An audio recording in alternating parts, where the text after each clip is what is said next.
Marriage enrichment retreats at Port Broughton with Kev Harvey many years ago, Dad would often share that one must love and respect themselves in order to love and respect others. This respect was freely given by Dad to others of all belief systems, ideas, social position and points of view. I remember him stating that if he was born in Calcutta, he probably would have been a good Hindu. He had no illusions about the circumstantial nature of our core beliefs. Hedley was a remarkable man. He was a man of steadfast faith, although he rarely mentioned anything about it. His love of God was transmitted through living a life of service.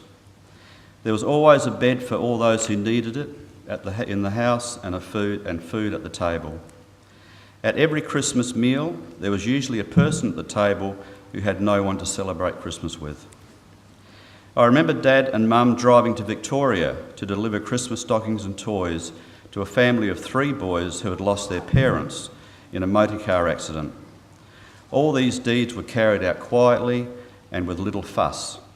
He was a great example of that action speaks louder than words.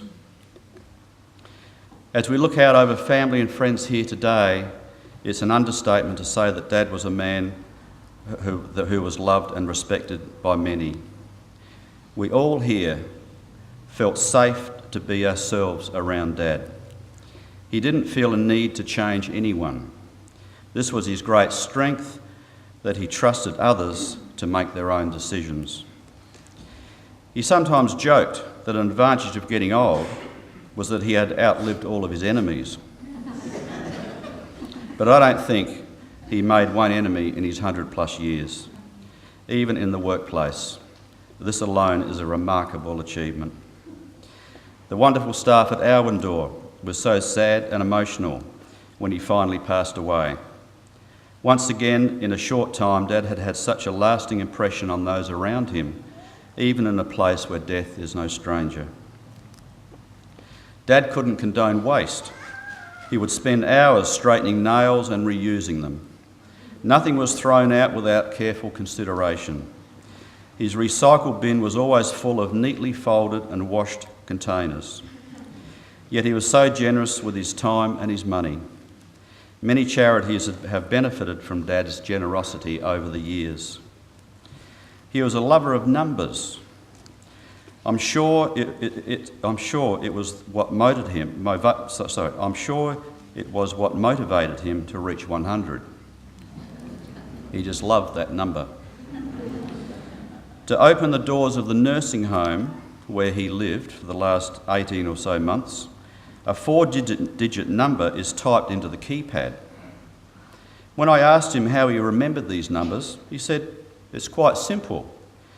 Just multiply the first 2 numbers by 4 and you get the sum of the last 2 numbers."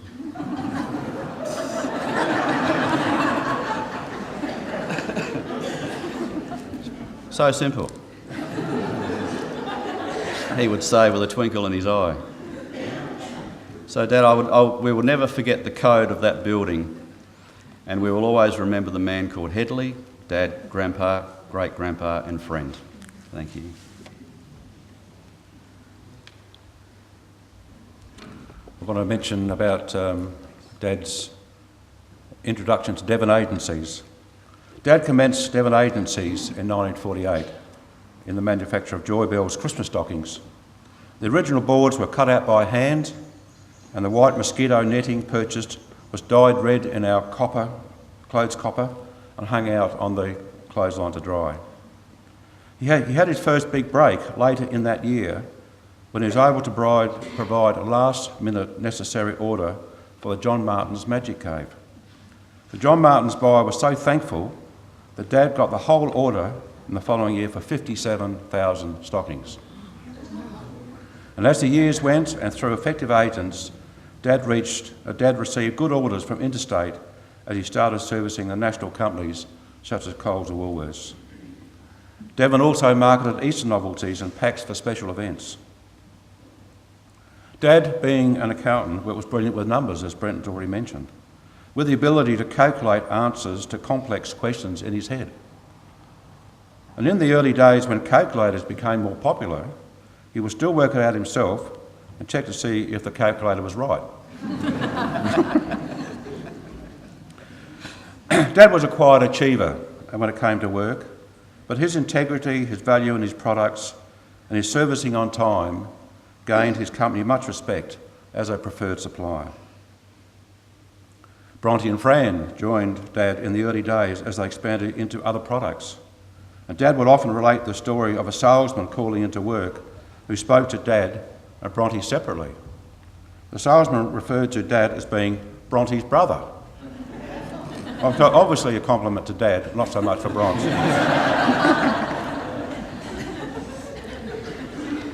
Graham and Judy then came into business in 1979, which allowed Dad to start retiring at his own pace. But Dad always loved to call in the office and see what his boys are up to. And I guess it was to get out of the house for a bit too. But he finally retired completely in 1997, at the age of 86, when he trusted one of our grandkids to handle the accounts.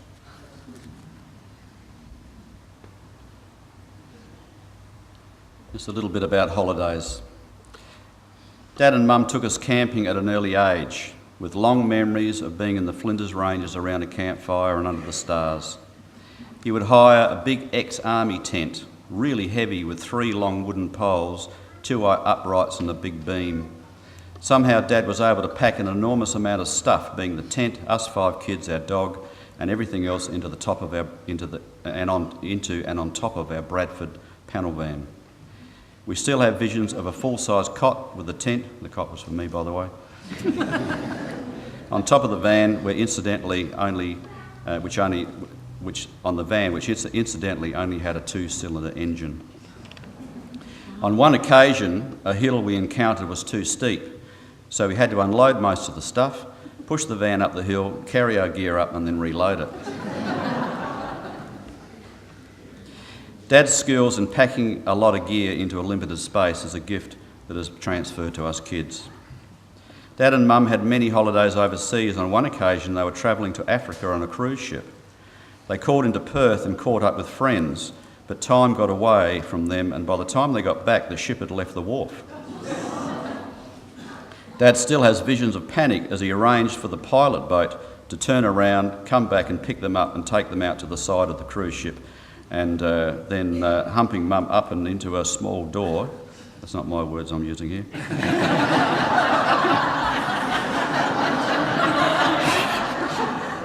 We had a conversation about that yesterday, but Graham insisted on that one. They managed to get through a small door in the side of the ship, and then them clambering in afterwards. Really embarrassing, as a lot of people were peering over the side of the boat, observing the whole scene. The shack at Port Broughton became one of those favourite places to go to, as it was right on the beach. It has many great memories and testimonies that were all recorded in the Broughton book. Much fishing and fun was had on the makeshift raft constructed from 4 pieces of huge foam and some rope. Kevin Harvey, and then Minister of Brighton, had many young couples up there for a weekend of marriage preparation or enrichment. Many families enjoyed the gift and the opportunity to have a break at the shack. Everything that Dad and Mum owned was available and in service to others. After Mum died in 1996, Dad was included in many of our holidays, a 4-wheel drive trip to the top end of Australia, several overseas trips, including one to India in 2007 when he was 95.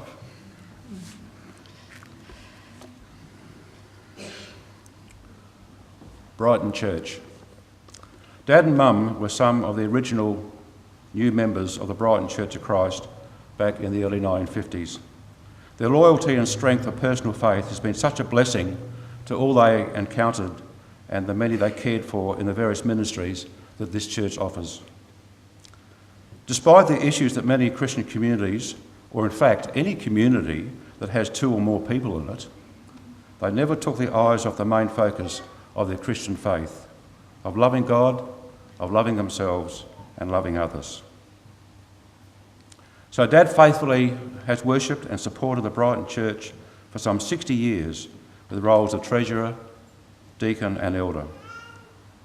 He would hang in there when things got tough, but always supporting the ministry team, and reminding people of the main focus of his mission. In summary, Dad was a great Christian, a man of faith whose actions were prompted by his heart, a giving heart, one who supported and encouraged all who came across his path. We all love you, Dad. Thank you for the gift of strong and loving father. We'll always be grateful. Rest in blissful peace and never-ending, Dad. We're just going to read something. Life that matters.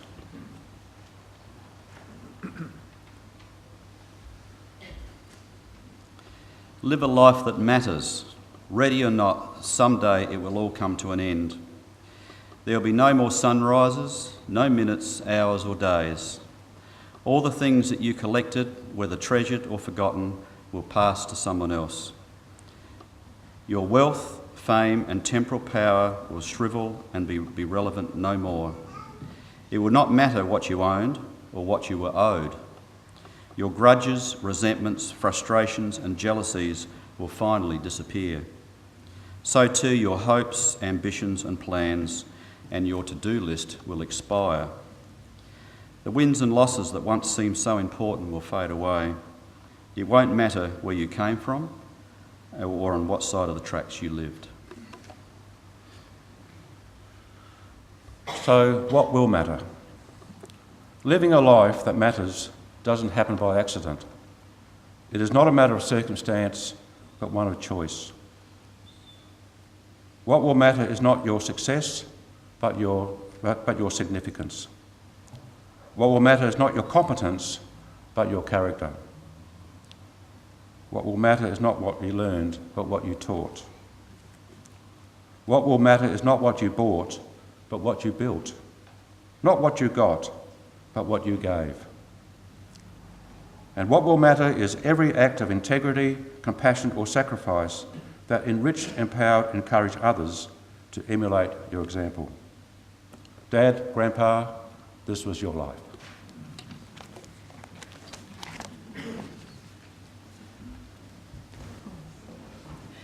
This is just some memories from the grandchildren of our grandpa. Our grandpa, the patriarch. Our grandpa was always called Dear by Nana.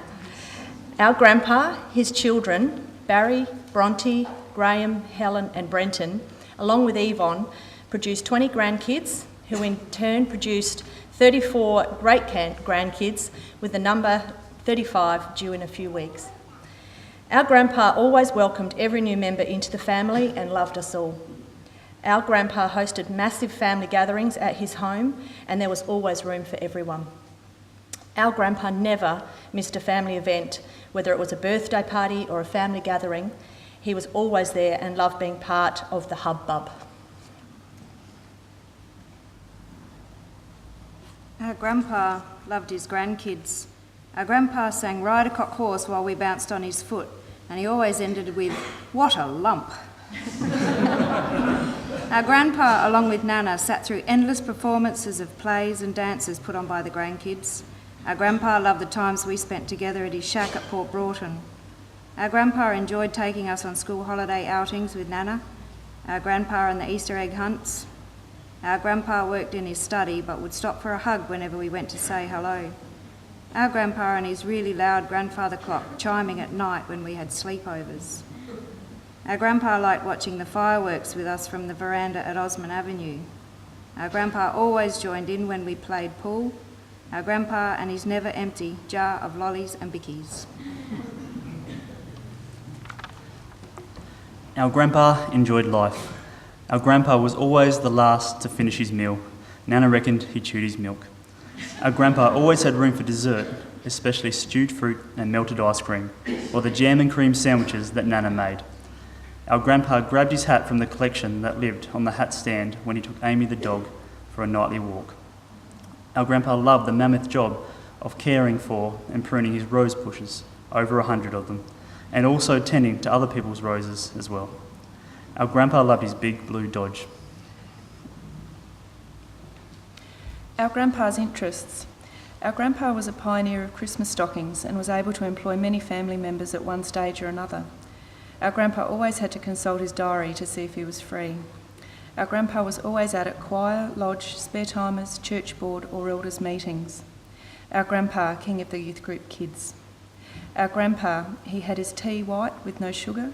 Our grandpa, his favourite biscuit was the Monte Carlo and his favourite sauce was plum. Our grandpa, his favourite book in the Bible was Proverbs. Our grandpa, quiet, listening. Our grandpa, never judging, always accepting. Our grandpa, so generous, so kind. Our grandpa, courageous, adventurous, independent. Our grandpa, always loyal, a true gentleman. Our grandpa, faithful, godly. Our grandpa, mentor, teacher. Our grandpa, quick with numbers and equations. Our grandpa was good with his hands. Our grandpa was strong as an ox. Our grandpa 100 years young and proud of it. Our grandpa, always nanas. Our grandpa was loved by everyone. Our grandpa. We just also want to make mention of the pictures and the writings that the great-grandchildren have done. Someone said to me once, "Oh, you Thomases breed like rabbits." So I think if we had everyone out here, this whole stage,